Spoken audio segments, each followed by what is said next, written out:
నాకు తెలిసి కొంతమంది అనుకోవచ్చు ఈమె ఊరికే తిని ఇంట్లో కూర్చోక ఈమెకి ఇవన్నీ అవసరమా వీడియోస్ అవి ఇవి అని. కానీ నిజం చెప్తున్నా, పని చేసి మళ్ళీ ఇంట్లో ఖాళీగా ఉండాలంటే అస్సలు ఉండలేము. ఇంకా నేనైతే మా హస్బెండ్ ఊరెళ్ళిండు కదా, పిల్లల కాడ ఎవరు లేరని చెప్పి 1 మంత్ 2 మంత్స్ నుండి ఇంట్లోనే ఉంటున్నాను. నిజంగానే నాకు ఖాళీగా ఉండాలనిపించదు అస్సలు. అందుకని కనీసం యూట్యూబ్లోనన్నా గ్రో అవుదామని వీడియోస్ చేస్తుంటే వ్యూస్ వస్తాయి కానీ సబ్స్క్రైబర్స్ అయితే రారబ్బా అస్సలు. పెట్టిన వెంబడే 1K 2K వ్యూస్ వెళ్తాయి. అందులో సగం మంది కూడా సబ్స్క్రైబ్ చేసుకోరు అసలు.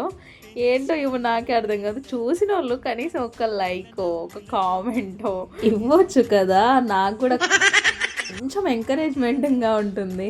వీడియోస్ తీయడం ఎంత కష్టం తెలుసా. చాలామంది అనుకుంటారు ఏంటి ఆడ ఫోన్ ఆడ పెడతారు వీడియోస్ తీసి అప్లోడ్ చేస్తారు అని. కానీ ఎన్ని కష్టాలు ఉంటాయో ఓన్లీ వీడియోస్ తీసే వాళ్ళకే తెలుస్తుంది. అంత కష్టపడి తీసిన వ్యూస్ వెళ్ళకపోతే ఎంత బాధ అనిపిస్తుంది చెప్పండి.